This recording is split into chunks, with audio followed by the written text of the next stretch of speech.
직장이 있던 학생이든 또 우리가 경제 생활을 하게 되는데요. 그런 경제 생활 가운데 우리의 청년들은 자산 관리를 또 어떻게 할 수 있을지, 어떻게 잘 선용할 수 있을지, 그래서 청년들의 자산 관리라는 주제로 우리 백창민 장로님께서 오늘 오셔서 특강과 또 짧은 강연과 함께 여러분들에게 질문을 또 받을 수 있는 시간이 준비되어 있습니다. 우리 백창민 장로님께서는요, 우리은행에서 근무하시다가 이렇게 퇴직하시고요, 여전히 그 관련된 일들을 또 하고 계시는데요. 그 분야의 또 전문성과 또 여러분 잘 모르시는 분도 있는데 우리 교회에서 제일 재미난 사회자 중에 하나시거든요. 아마 이 시간도 기대함으로 맞이했으면 좋겠습니다. 우리 백창민 장로님 나오실 때에 큰 박수로 환영해 주시기 바랍니다.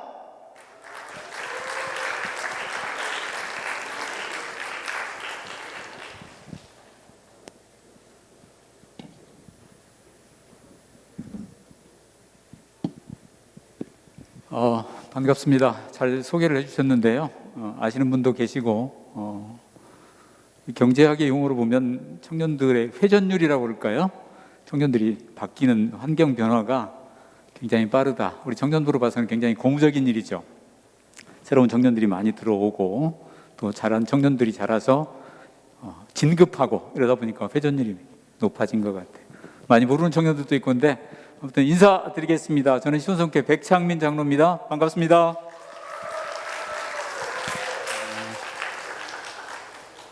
제가 사회하러 올 때보다는 굉장히 떨리고요. 실은 제가 오늘 이 자리에 서게 된 계기가 우리 정태희 목사님께서 저에게 말씀하시기를, 제가 처음에 세바씨라고 하는 TV 프로그램에 세바씨처럼 진행하려고 한다. 그래서 제가 오케이 했습니다. 이유는 뭐냐면 제가 세바씨를 잘 몰랐어요. 제가 세바씨가 어떤 건지 이렇게 강의하고 강연하고 이런 걸 모르고 제가 본 그 김창옥 교수하고 몇몇 유명 인사들이 테이블로 앉아 있고 질문하고 답변하고, 이를테면 청년이 묻고 장로가 대답하는 이런 질의응답 시간처럼 진행하는 토크쇼인 걸로 알고 네 하겠습니다 이렇게 답변을 했어요. 그랬더니 결과는 이렇게 강의를 해야 되는 이런 시간이었더라고요. 그래서 지난주부터 고민도 되고, 제가 이 얘기를 한다고 그랬더니 저희 집에 있는 두 분이서 네가 뭔데 그렇게 하냐고, 이를테면 표정은 그런 거예요. 니까짓 게 뭔 재테크를 한다고 이렇게 강의를 한다고 얘기하냐, 이런 정도로 반대가 심했어요. 그래서 안 할까 싶었는데 목사님께 이미 사인해가지고 그럴 수는 없었습니다. 저는 30년 동안 31년 정도 됐죠, 은행에 근무했습니다. 오늘 얘기는 여기 계신 여러분들이 청년들의 구성원이 학생도 있고요, 또 직장에 이미 취업해서 사회 초년생인 우리 청년들, 또 한 부류는 이미 어제 희훈이처럼 사업장을 오픈해서 거대한 사업을 일궈가고 있는 이런 청년들, 다양한 청년들이 모여 있는데 과연 자산관리라고 하는 돈 얘기를 어떻게 해야 될지 많은 고민이 되었습니다. 여러분들에게 돈을 관리하는 방법, 보통의 은행의 재테크라고 하는 거는 은행도 이런 행사를 진행하는데, 그때 자산관리라고 하는 건 내가 가진 재산을, 금전적인 소유, 또 부동산, 주식 이런 것들을 포함해서 어떻게 포트폴리오를 구성하고, 또 시장 상황이 이러이러한데 자산을 어떻게 배분해서 운영할 거냐, 이런 자산을 얘기하는 게 보통의 자산 설명입니다. 근데 우리 청년들은 이제 사회를 시작하고 사회생활을 시작하면서 용돈을 벌어 쓰는 청년도 있고, 급여를 받아서 생활하고 있는 사회 초년생, 또 사업을 일구어서 이제 빚을 내거나 이렇게 해서 사회를 운영하고 있는 이런 청년들도 있다 보니까 어디에 중점을 두어서 청년들과 얘기해야 될지 실은 쉽지 않았습니다. 짧은 시간 동안 돈에 관한 문제를 얘기하는데, 얘기에 앞서서 시간이 그렇게 많지 않다고 그래서 제가 짧은 시간 PPT를 좀 준비했습니다. 얘기를 드릴 텐데, 그에 앞서서 여기 있는 저는, 그럼 너는 돈이 얼마나 있느냐, 은행에서 돈을 많이 벌었느냐, 죄송하게 돈을 많이 못 벌었습니다. 그러죠? 아이러니하죠. 은행원이 대부분, 제가 은행원이었다 아니면 은행원이라고 인사를 하면 대부분의 사람들은 은행원은 재테크에 성공하고 부동산을 가졌든지 우리 친구들이 얘기하는 것처럼 리치가 돼 있는 이런 형태를 금융인 또는 은행원 이렇게 평가합니다. 뱅커라고 하는 사람들이 그렇습니다. 근데 학교 선생님들이 꼭 공부 잘할까요? 어때요? 친구들, 선생님들이 꼭 공부를 잘하는 건 아니죠. 잘 가르치는 분도 계시고 학교 때 공부를 잘한 분도 있었습니다. 은행원도 역시 마찬가지죠. 근데 저의 고백을 하자면 저는 여러분만한 청년 시절에 돈에 대한 생각들, 관념이 조금은 부정적이었어요. 여러분들처럼 제가 성경 공부를 했습니다. 교회 인근에 목회를 하고 계시는 목사님을 통해서 공부하는 과정에 돈이라고 하는 것을, 지금도 제가 돈 하면, 지난주 우리 정투희 목사님도 오후 예배에 설교하셨는데 돈을 우리는 맘몬이라고 얘기하죠. 그 성경의 표현대로 하면 돈과 하나님을 겸하여 섬길 수 없다, 그렇게 표현하고 있죠. 마태복음에 그런 말씀이 있어요. You can not serve both God and money. 지금은 money라고 써놨더라고요. 저희가 배울 때 성경에는, 영어 성경에 맘몬이라고 하는 신을 표현을 했습니다. 그 돈 하면 굉장히 부정적이에요. 교회에서 돈을 얘기하는 거, 물론 목사님들의 헌금 설교도 어렵지만 돈을 얘기하는 것 자체도 쉽지 않습니다. 제가 여러분만한 청년 때 돈에 대한 생각이 좀 잘못됐었어요. 근데 그 생각이 지금도 변함이 없습니다. 돈이 긍정적인 면도 있고 부정적인 면도 있죠. 돈의 속성에 보면 두 가지 측면을 다 가지고 있습니다. 근데 제가 가졌던 청년 때의 돈에 관한 생각은 아까 말씀처럼 섬김에 관한 문제였는데, 하나님과 돈을 동시에 섬길 거냐, 그렇게 할 수 없다라고 하는 게 성경의 표현입니다. 단지 우리가 관점은 돈을 섬김의 대상으로 봐야 될 거냐, 아니면 관리하고 통제하고 벌고 또 하나님의 선한 사업을 위해서 유익하게 쓸 수 있는 재물의 관점으로 볼 거냐, 두 가지 관점을 우리 청년 시기에 정리해야 된다라고 저는 생각합니다. 왜냐하면 저는 통장을 만든 것도 은행이라고 하는 회사에 입사하고 난 첫 해에 90년도입니다. 그때 통장을 만들어서 처음 급여를 받기 시작했어요. 여러분들 세대와는 다르죠. 지금 여러분들 세대는 K뱅크, 또 뭐 카카오뱅크, 비대면을 통해서 많은 통장들을 만들고 이미 관리하고 있어요. 여러분들이 저보다 훨씬 뛰어난 재테크 능력을 가지고 있기도 하고. 제가 은행에 있으면서 젊은 사람들이 창구에 와서 상담을 합니다. 이분 남녀가 둘이 와서 상담하는 경우도 있어요. 통장을 요즘 젊은이들은 그렇게 사용하더구만요. 저도 놀랐어요. 용돈 기입장처럼 써요. 둘이 연애 편지를 써갑니다. 그죠? 어느 첫날 만나가지고 1,000원 넣고, 은행원이 볼 때는 좀 짜증나죠. 와서 입금해달라고. 거기에다가 입금자 의뢰인란에 꼭 뭘 써달라는 거야. 100일, 200일, 300일, 생일, 일기를 쓰는 거예요. 다이어리를. 통장 다이어리죠. 여러분들도 그렇게 하고 계신지 모르겠는데 은행원의 관점에서는 추천할 만한 건 아니죠. 그죠? 근데 자기들이 기념일을 하는 거야. 좋은 거라고 생각이 돼요. 그렇게 이미 통장을 만들어서 관리하고 있는 청년이기 때문에 제가 과거의 경험, 젊을 때의 모습은 그런 걸 못했다는 겁니다. 그리고 돈에 대한 개념이 없었어요. 제가 오늘 드리려고 하는 말씀의 요지는 두 가지입니다. 우리 청년 때 돈에 대한 정확한 인식이 필요하죠. 목표가 필요하다는 겁니다. 그러려면 우리 정 목사님 PPT 한번 올려주셔도 될 것 같습니다. 짧은 시간이니까 제가 PT 자료 중심으로 말씀드리는데, 먼저 제가 고백하자면 제가 그러한 실수를 통해서 돈에 대한 생각들이 전혀 없었어요. 이제 나이가 60이 돼가고 있는 지금도 돈이 그렇게 필요 없다. 돈은 조금 부정적이다. 은행원으로서는 좀 아이러니하지만 그런 생각을 갖고 오늘까지 지내왔다는 거. 그리고 돈에 대한 목표도 그렇게 극명하지 못했습니다. 그러다 보니까 돈을 모을 수 있는 계기가 없었다는 걸 미리 고백하고, 그렇다면 우리 청년들은 이 젊을 때 돈에 대한 정확한 목표의식도 가지고, 그러려면 여러분들의 재정 상태가 먼저 분석이 돼야죠. 나의 재정은 어떤지, 이런 것들을 여러분들이 보험회사를 통해서 설계를 받아봤는지 모르겠습니다. 보험 컨설턴트라고 하는 FC들이 있죠. 파이낸셜 컨설턴트. 이분들은 여러분들 상담할 때 제일 먼저 하는 것 중에 하나는, 자산 관리를 하는 사람들의 대부분의 첫 번째는 그겁니다. 뭘 하냐면 여러분의 재무 상태를 점검하는 거예요. 얼마를 벌고, 지금 버는 청년도 있고 벌지 않는 청년들도 있는데, 용돈을 받으면 내가 10만 원을 받는지 20만 원을 받는지, 그 다음 쓰는 건 뭔지, 수입과 지출을 정리해 보는 거예요. 여기에서부터 재무 관리의 시작이 되어집니다. 저는 그렇게 시작해 보지를 못했어요. 그러다 보니까 내가 돈을 얼마를 벌어서 어떤 일에 어떻게 써야 될 건지, 이거에 대한 정확한 분석을 하지 못했다. 이렇게 먼저 고백을 하면서 PT 자료를 보면서 짧게 좀 넘어가 보도록 하겠습니다. 제가 한국 부자에 관한 얘기를 잠깐 하려고 합니다. 그리고 은행원이 바라본 부자들의 어떤 습관, 어떻게 하면 부자가 될 수 있느냐. 부자가 되는 방법에 관한 거는 여러분들이 요즘 유튜브나 아니면 네이버에 쳐도 다 나오죠. 제가 굳이 말씀드리지 않아도 너무 많이 나와 있는 부분이긴 합니다만 중복되는 부분들이에요. 결국은 길은 똑같더라는 거지. 없는데 무에서 유를 창출할 수 있는 이런 관계는 아니고요. 내가 얼마나 열심히 버느냐. 그래서 일정 기간이 지나면 내가 가지고 있는 자산을 그때부터는 이제 관리해가는 단계. 그 우리 청년기의 시기에는 우리가 보통 얘기하는 종잣돈이라고 하죠. 시드머니를 구축해가는 초창기 단계다. 이렇게 보셔야 된다는 거죠.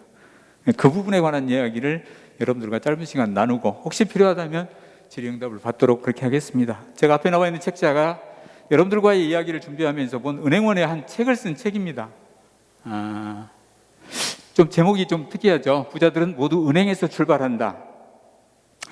부자들의 재테크 수단이 은행일까요? 우리 청년들이 생각하는 재테크의 1순위는 뭘까요? 주식.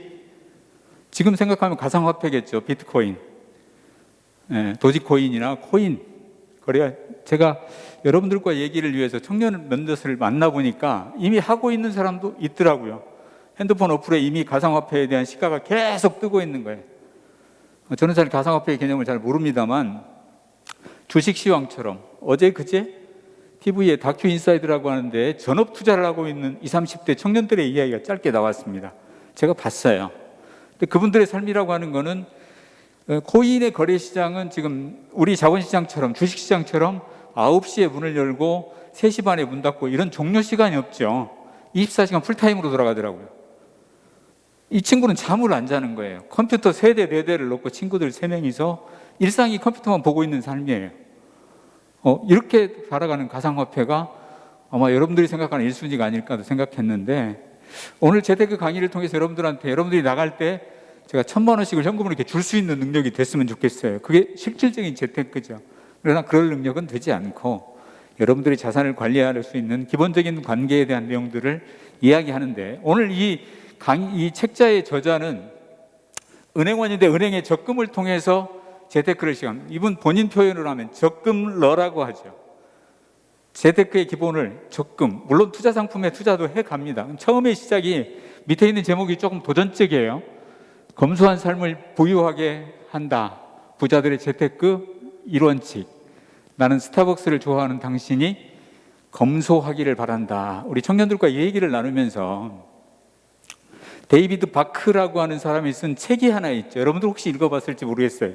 나는 가난한 부자로 살기를 원한다. 이런 책자의 제목. 자동 부자 습관. 이런 책을 쓴 데이비드 바크가 바로 이론으로 제창했던 게 라떼 효과라고, 라떼 이론이죠. 라떼 팩터라고 하는 이론을 썼는데 이 사람의 이론은 그겁니다. 우리 친구들처럼 매일 스타벅스를 가는 친구들이 하루에 커피값 5,000원을 아끼면 50년 후에 수십억의 재산이 된다는 거죠. 물론 그분의 이론이기도 합니다. 그러려면 현재 운영하고 있는 자산의 수익률이 10%가 돼야 되는 건 이런 전제는 있어요. 그러나 지금 시중의 금리는 얼마입니까? 혹시 청년들 알까요? 지금 은행의 금리가 기본적으로 몇 프로 정도? 한 10% 주나요? 네? 네. 1%지 안 됩니다. 1.8%. 제가 이따 뒤에 잠깐 말씀드리겠습니다만 제2금융권이라고 하는 신협 새마을금고가 2% 내외. 그렇죠. 주식으로 운용을 해도 주식 수익률이 하루에 상한가가 30%까지 가죠. 최고로 올라갈 수 있는 폭이 가이드라인을 30% 제한하고 있죠.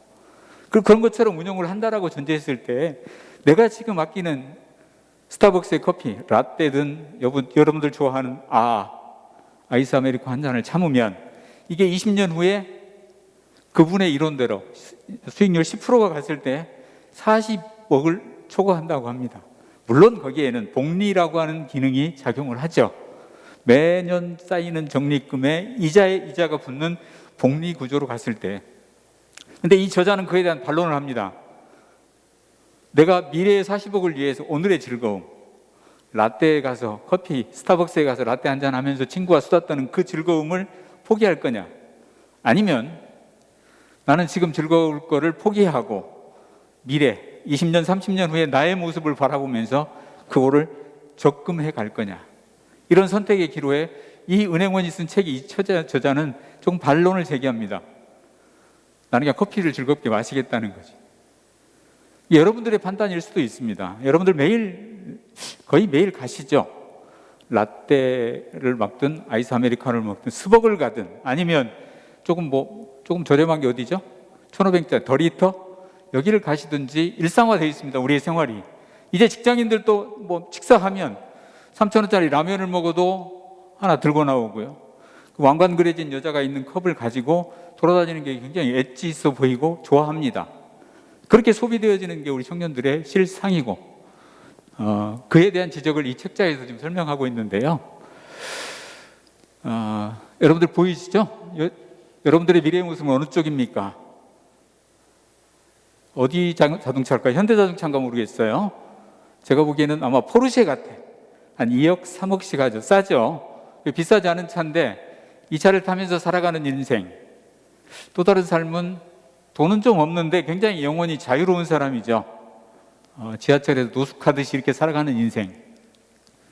이런 인생들을 우리가 바라보면서 우리의 인생의 목표를 지금 청년 때 나는 과연 어떻게 살 것인지, 나의 미래는 어떨 것인지를 여러분들이 직장 생활을 하든 용돈을 받아서 생활하든 우리 청년들이 정립해 가야 된다라고 하는 게, 인생의 목표를 정하는 게 너무 중요하죠. 제가 우리 희은이 청년 얘기를 자꾸 하는데 이제 어제 창업을 시작했습니다. 그동안 여러 가지 일을 해가면서 쌓였던 노하우를 이제 본인의 능력으로 발휘해야 될 타이밍에 돼 있어요.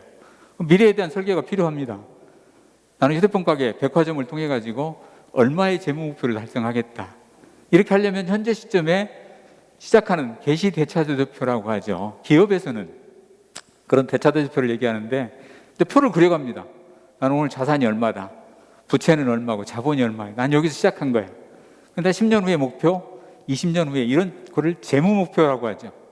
내 삶에 대한 목표를 정해보는 거죠. 정말 필요하다는 걸 여러분들한테 말씀드리고, 오늘 집에 가시면 여러분들도 용돈기 입장은 다 쓰실 겁니다. 요즘 제가 EBS에서 특강을 들어보니까 주식 전문가라고 한 존 리라고 하는 분 계시죠. 자산운용회사의 대표를 하고 있는 이분이 한국을 굉장히 금융 문맹 국가로 표현합니다. 그분이 얘기하는 금융 문맹이라고 하는 금융에 대한 대단한 상식을 얘기하는 게 아니고 주식하지 않는다는 것 때문에, 이를테면 주식하지 않고 은행에다가 예금하고 하는 것들이 대단한 금융 문맹이다. 문맹 국가라고, 문명이 아니고 문맹, 글을 모르는 사람 문맹이라고 하듯이 금융에 대한 모르는 금융 문맹을 두 나라를 꼽더라고요. 그 중에 하나가 한국이고 다른 하나가 일본입니다. 두 나라의 형태가 비슷한가 봐. 그런 나라를 꼽고 있어서 존리 선생은 주식에 대한 굉장한 강조를 했죠. 결국은 한국의 동학개미라고 하는, 여러분들도 주식을 하게 된 계기가 아마 그분의 영향이 아니었을까 생각이 돼요. 그처럼 영향력을 끼쳤던 분인데 그분도 자꾸 금융 문맹에 대한 얘기를 하는데, 오늘은 여러분들과 함께 이거, 그러려면 부자의 기준이 어떻게 될까? 한국의 부자 기준이, 여러분들 생각할 때 부자는 얼마 정도 있어야 된다고 보세요? 나는 얼마면 부자이겠다. 네, 대우가 10억. 맞아요. 여기 보시면 KB금융연구소 작년에 연구한 결과입니다. 부자는, 시간이 없으니까 그냥 쭉 제가 한번 읽어보면서 갈까요? 부동산을 제외한 현금 자산이 10억인 사람을 부자라고 표현한답니다. 여기에도 부자들 계실 거예요. 그죠? 부자 한번 손 들어볼까요? 예. 부동산 말고, 여기서 부동산이라고 하는 거는 자기 집. 서울 사람은 아파트 한 채가 다 15억씩이잖아요. 그죠? 그런 정도를 가지고 있다. 우리나라에 35만 명 정도가 된다고 합니다. 비율로 하게 되면 5천만 명 기준에서 한 0.7%가 부자 그룹에 속해 있어요.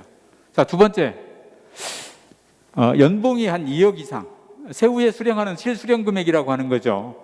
우리가 보통 소득세를 떼죠. 근로소득세 20% 30% 될 텐데 이걸 빼고 1,500 정도 받으면 부자다, 이렇게 생각한다고 합니다. 우리 친구들은 조금 묘연할 수 있어요.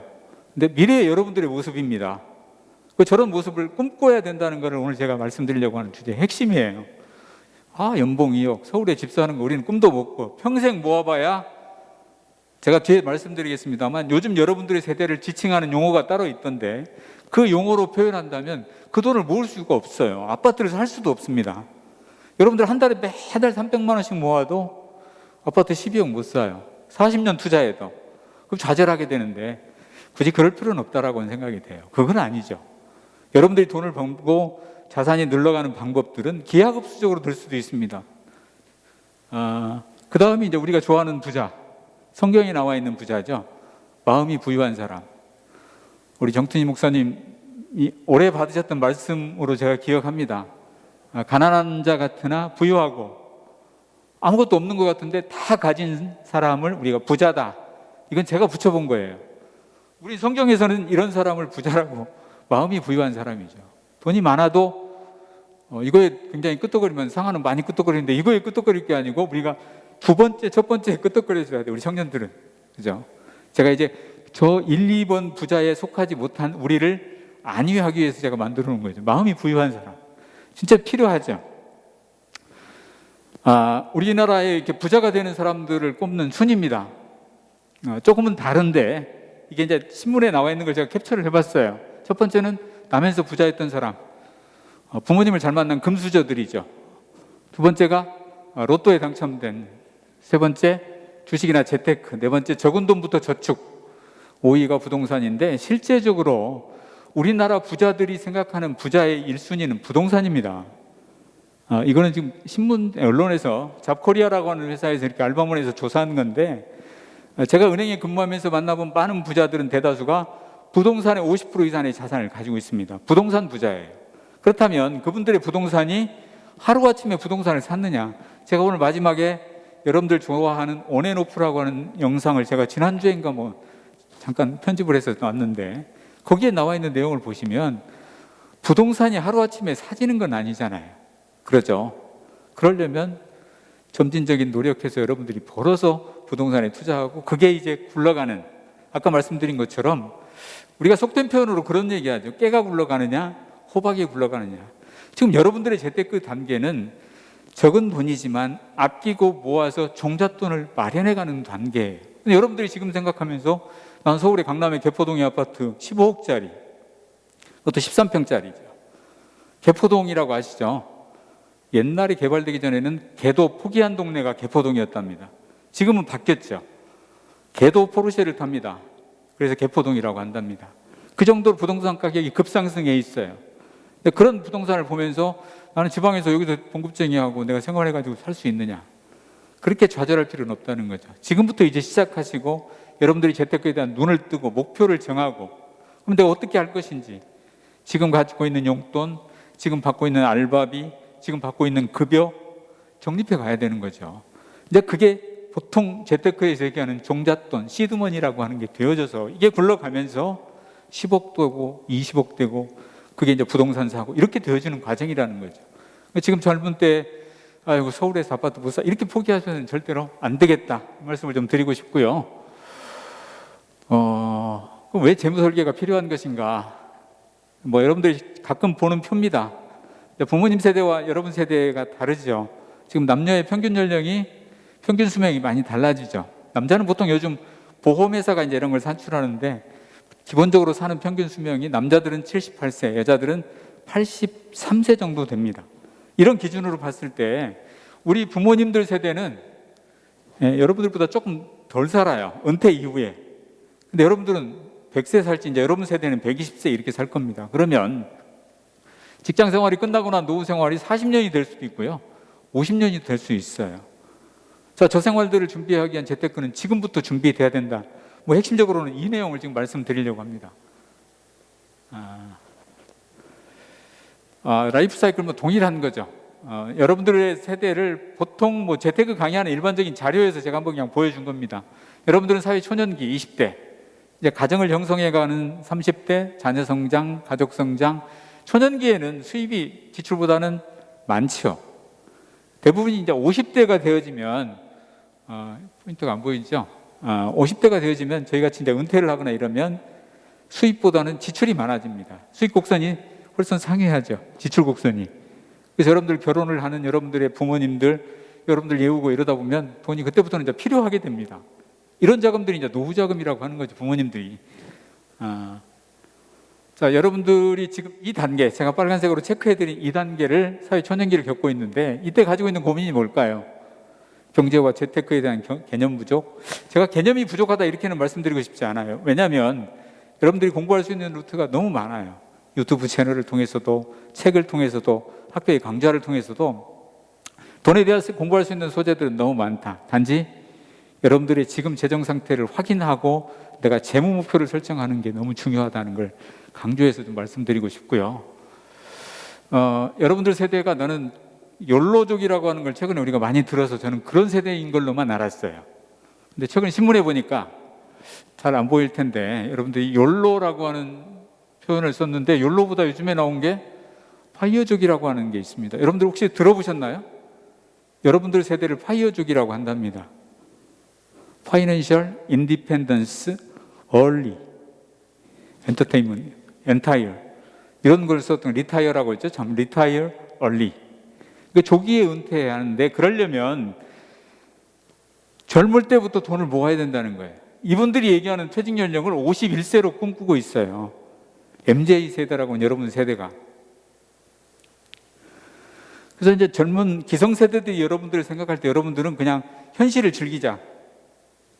매일 스타벅스 가서 뭐 라떼 마시고 아이스 아메리카노 먹고 또 스벅 가든지 뭐 저기 고깃집 가서 먹고 여러분들 오늘 즐기면 되지 뭐 미래에 대한 거는 전혀 연구하지 않고 오늘의 인생을 오늘 마음껏 즐기자. 좋은 차 타고. 제가 근무하는 직장의 은행도 보니까 젊은 세대들이 입사하면 처음부터 하는 거는 차를 사는 일이에요. 그것도 외제차를 빚을 내서 삽니다. 벤츠, BMW, 아우디 A6인가 뭐 이런 돈들을. 처음에 엣지 있어 보이죠. 근데 아까도 얘기했던 그 존리라고 하는 분은 지금 지하철 타고 다닌다고 강연 여러분들이 가끔 유튜브에 들어보셨는지 모르겠어요. 그분 한국 사람을 이해를 못한다는 거예요. 돈도 없는데 비싼 차를 탄다는 거예요. 자기는 지금 수백억 재산을 가지고 있는 자산가지만 지하철 대중교통이 너무 잘 돼 있다. 차를 사는 순간 재정적인 마이너스가 되어지는데요. 우리 한국 사람들은 그걸 너무 좋아한다는 그런 지적을 하더라고. 그것처럼 지금 세대는 조금 여러분들 세대와 좀 표현이 다를지 모르겠는데 그렇게 트렌드가 바뀌었더라고. 여러분들과 얘기를 준비하면서 저도 알아본 거예요. 저는 여러분들이 욜로족인 줄 알았어요. 근데 그렇지 않다는 거예요. 파이어족입니다. 은퇴를 나는 51세 하겠다. 51세에 필요한 금액을 얼마로 보고 있냐면 12억 8천입니다.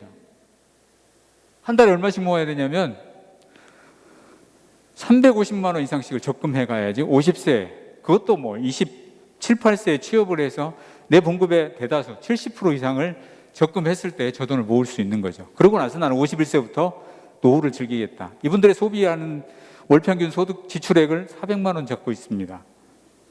물론 복리의 개념도 들어가 있죠. 그러려면 지금부터 350만 원씩을 내가 적립해야 돼요. 그 25세가 되는 청년들은. 그러고 나서 나는 50세부터 정말 편안한 노후를, 아까 첫 그림에서 봤던 비싼 외제차, 포르쉐, 람보르기니, 벤틀리 이런 차를 타면서 여유로운 노후 생활을 즐길 수 있겠다.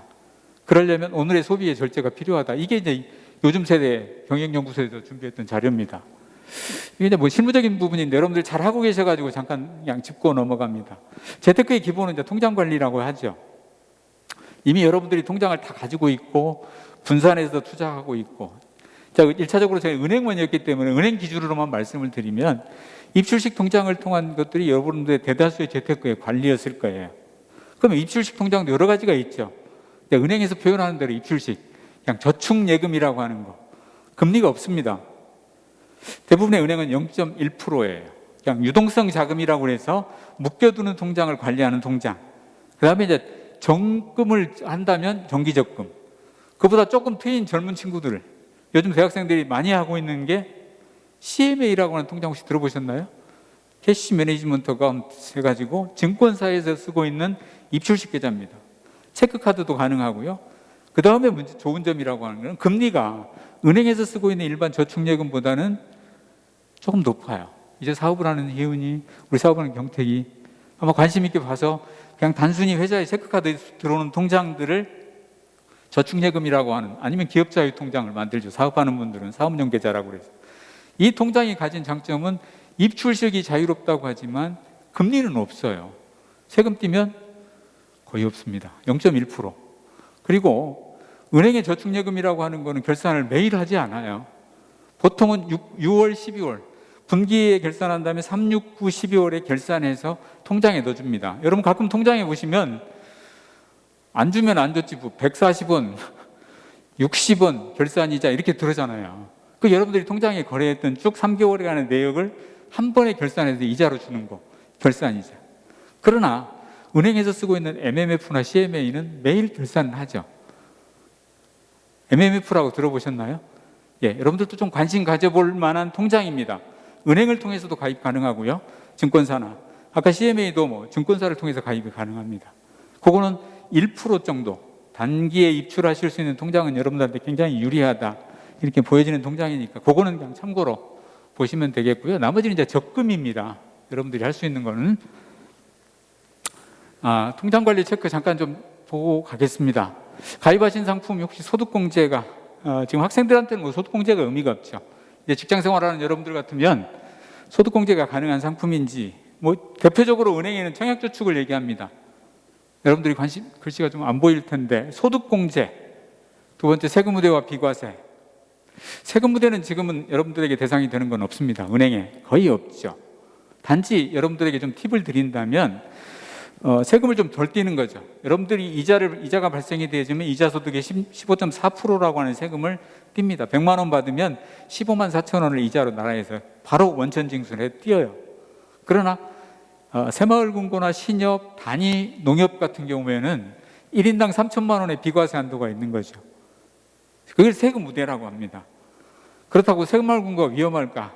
위험하지는 않습니다. 왜냐하면 은행은 5천만 원까지 예금자 보호, 뭐 어른들은 굉장히 민감한 부분이에요. 예금자 보호가 되느냐 안 되느냐.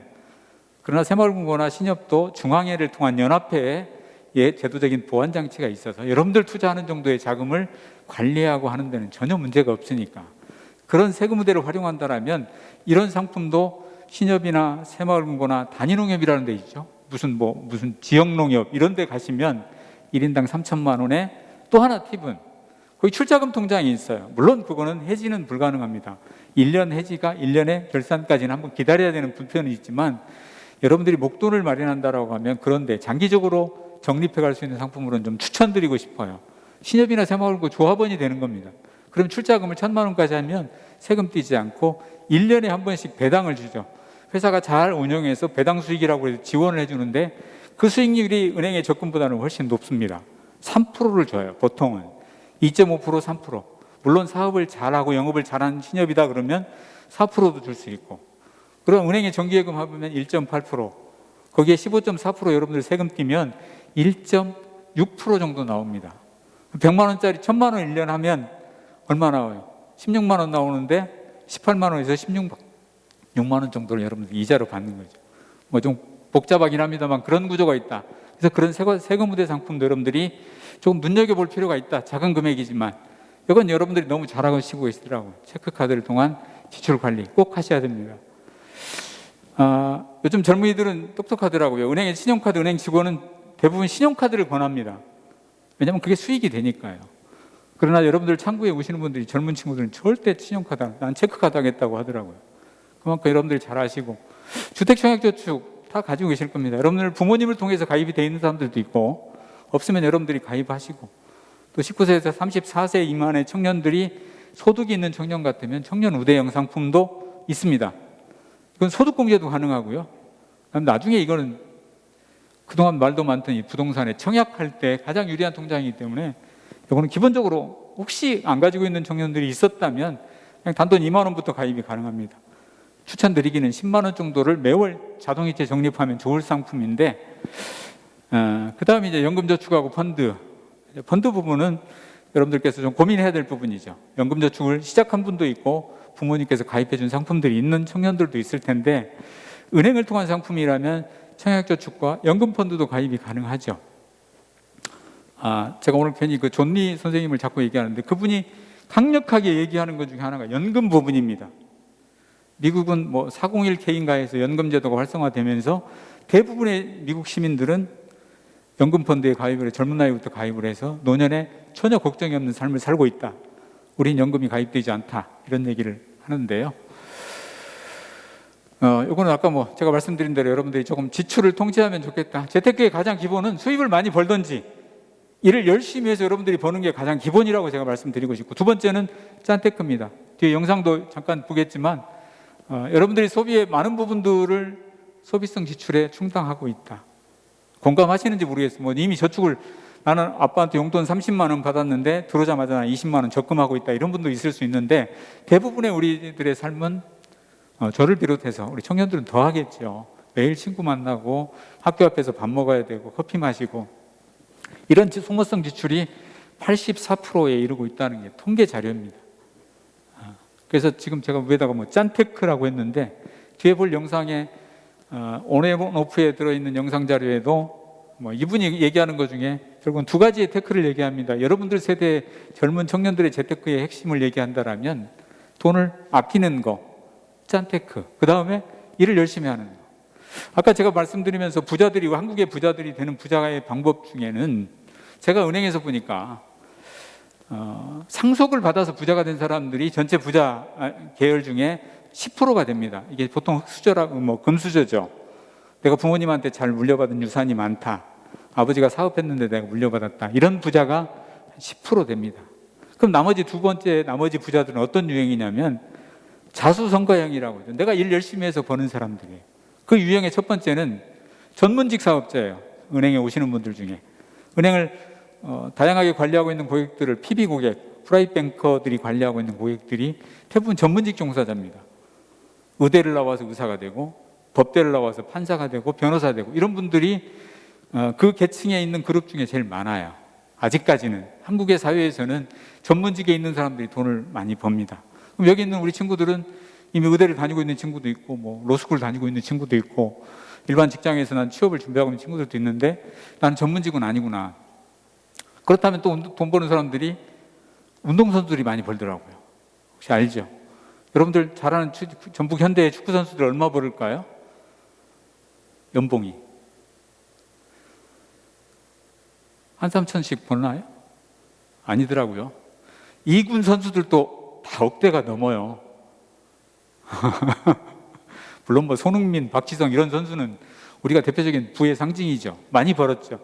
이런 2군에 있는 선수들도 많이 벌어요. 운동선수군도 돈을 많이 버는 집단에 속합니다. 자, 그렇다면 자수성가형의 세 번째는 어떤 형이냐면, 대부분의 은행에 많은 사람들은 사업을 통해서 버는 사업소득이 1등입니다. 우리가 잘 아는 삼성, LG, 뭐 롯데 이런 기업들이 재테크에서 그 기업을 일궜을까요? 창업자들이? 아닙니다. 일을 정말 열심히, 뒤에 나오는 얘기 중에 뼈가 빠지게 일해서 오늘의 기업을 일궈온 거지, 그분들이 무슨 뭐 펀드의 수익률 가지고 주식에 얼마 투자해가지고 오늘의 기업을 일군 건 저는 아니라고 보여져요. 여러분들한테 강조하고 싶은 거는, 지금 여러분들이 취업을 준비하고 있든 사업을 하든 여러분들의 일에 최선을 다해서 일로 승부를 해서 서울에 아파트 살 생각하셔야지, 재테크 물론 필요합니다.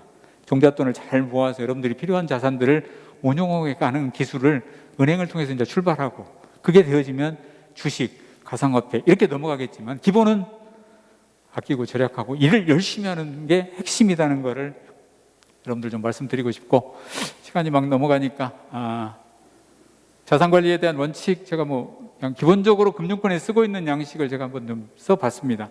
아까 처음 말씀드린 대로 여러분들의 재무 상태, 용돈 기입장을 통해서라도 여러분들의 오늘 가셔가지고 정리하셔야 돼요. 나는 용돈이 얼마다, 내가 봉급이, 우리 상하 선생님 계시는데 한 달 봉급 받아가지고 나는 봉급을 250이다, 300이다, 그 지출도 정리해 보는 거죠. 여러분들이 통장에 보면 체크카드니까 쭉 나오죠. 어느 분이 표현하던데, 거기에 보면 참새 방앗간을 없애야 된다 이렇게 표현하더라고요. 카드에 쭉 지출 내용 뭐 없으면 거래명세를 뽑아보면 되죠. 인터넷 뱅킹을 통해서. 그러면 내가 매일 쓰고 있는 돈의 형방을 알 수 있잖아요. 어떤 사람은 만화가게를 갔는지, 어떤 사람은 스타벅스를 간달지, 아이들을 간달지, 뭐 이런 여러분들의 소비 성향을 알 수 있어요. 과연 이게 내가 꼭 필요 불가라는 지출이었는지에 대한 점검부터가 시작돼야 된다는 거죠.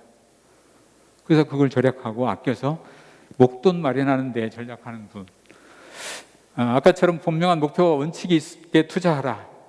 은행에서 제가 본 사례 중에는 적금을 한 달에 한 건씩 적금을 합니다. 그러면 이분은 1년 뒤에 만기가 도래하는 적금이 매월 도래하는 거죠. 그때마다 목적에 이름을 붙이는 거죠. 나는 뭐 옷을 살 거면 옷, 명품 가방을 사겠다. 이를테면 지칭하자면 제가 그렇습니다. 차를 사겠다. 이번 달부터 10만 원 들어가는 적금은 어떤 몽도 통장에다 써놓더라고. 그렇게 된 이분은 내년 1년 지나고 나면 매달 만기가 도래해. 적금 투자의 성공의 희열을 만끽합니다.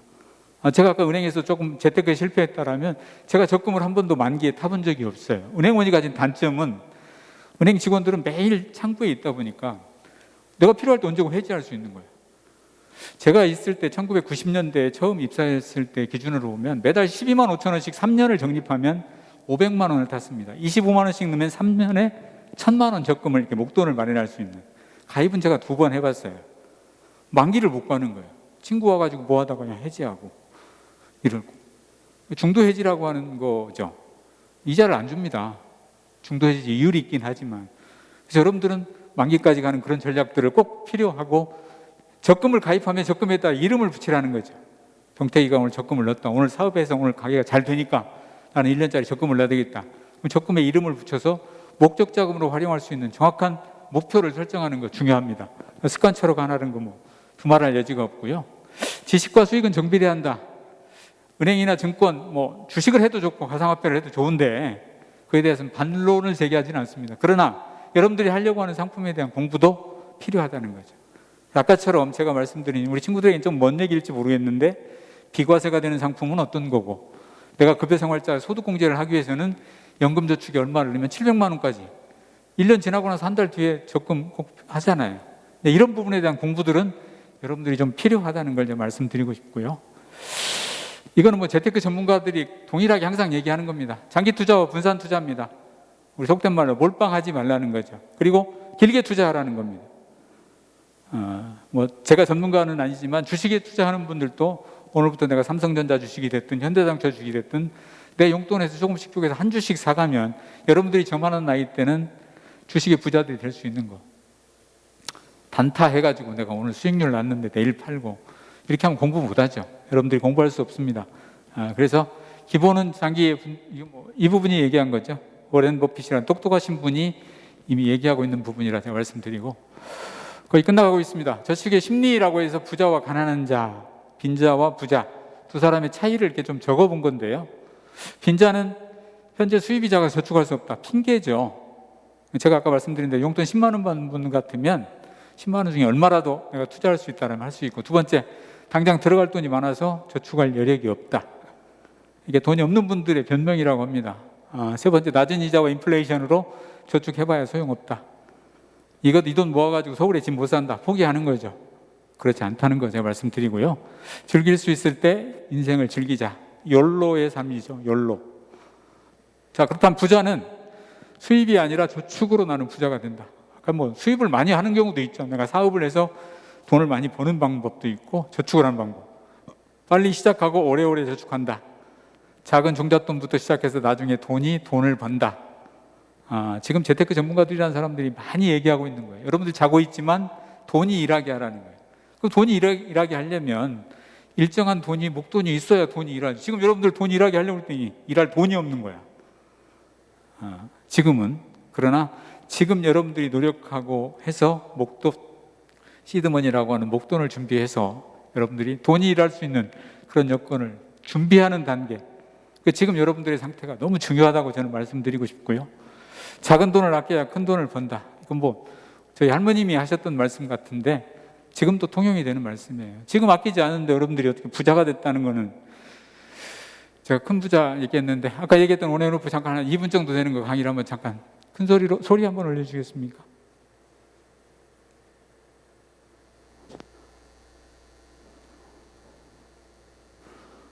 목사님 멘트 한번 해주시면 되겠네요.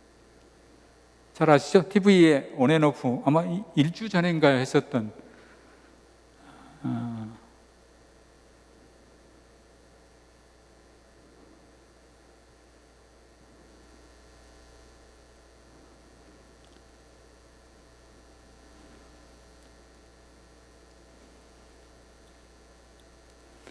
제 소리가 안 나오니까 그냥 설명하겠습니다. 저기 나와 있는 여자분이 아마 지난주 화요일인가 했었던 온앤오프 같아요. 제가 잠깐 보고 있어서 제가 봤는데 저분 하얀 옷을 입은 저분이 33살, 7년 만에 뭐 서울에 21억짜리 집을 샀다는 얘기의 주제예요. 성시경 씨도 있고 뭐 엄정화 씨랑 이렇게 나와서 하는 프로던데, 저분이 하는 얘기의 핵심도 제가 했던 내용하고 동일해서 저걸 영상으로 잠깐 편집했는데 소리가 안 나오네요.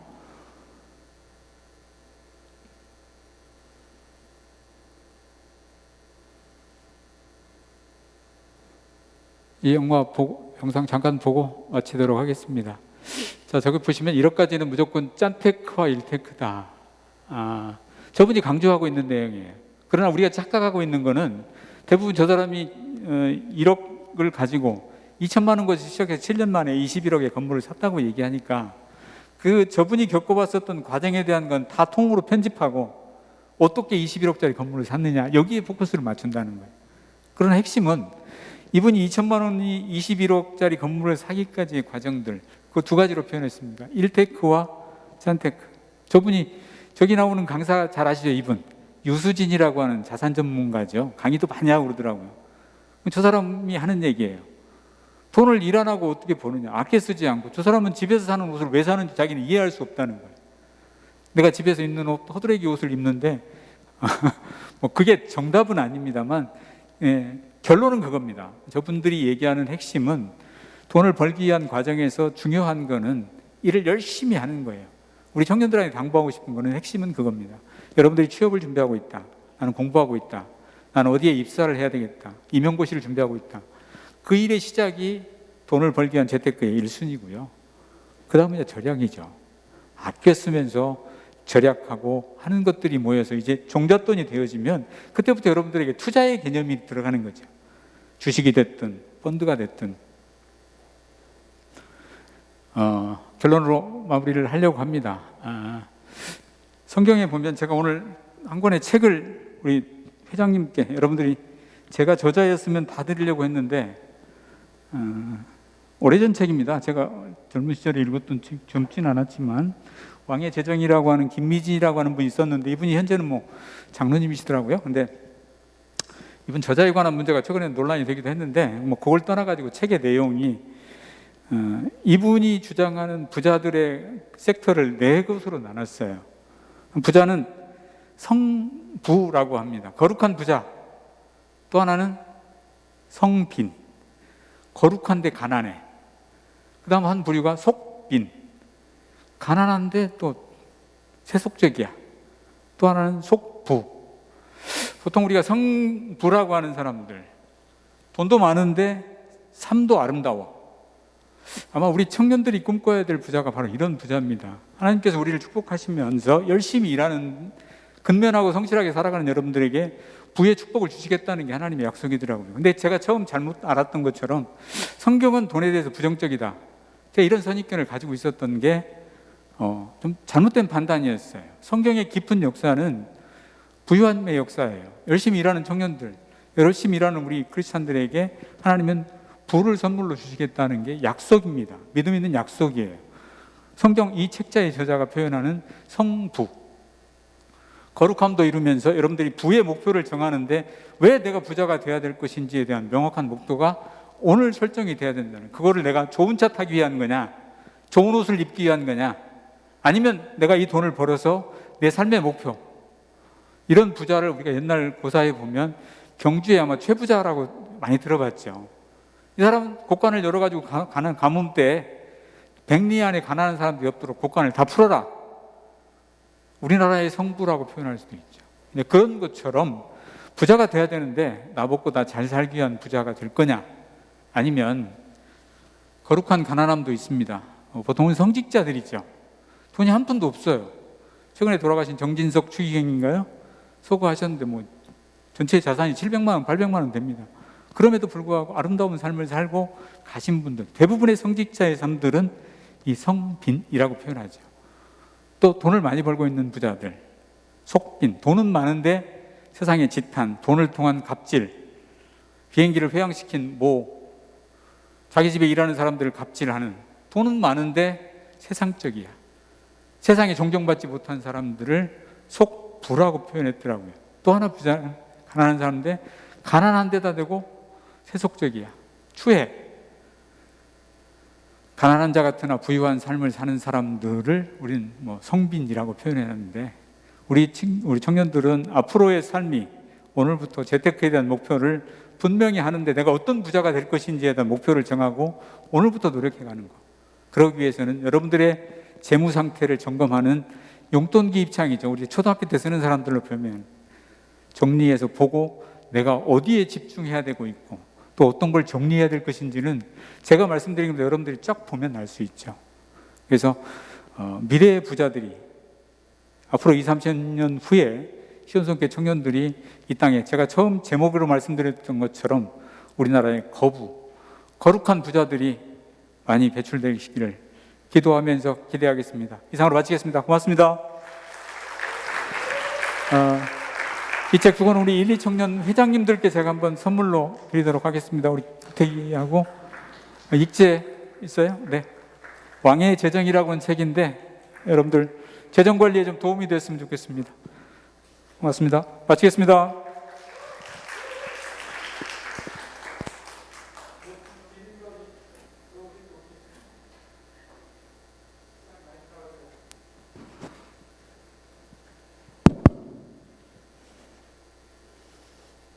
네, 질의응답 나중에 개인적으로 톡을 주셔도 될 거고 시간이 지나서 여러분들이 회원권 받는 게 문제죠, 그죠?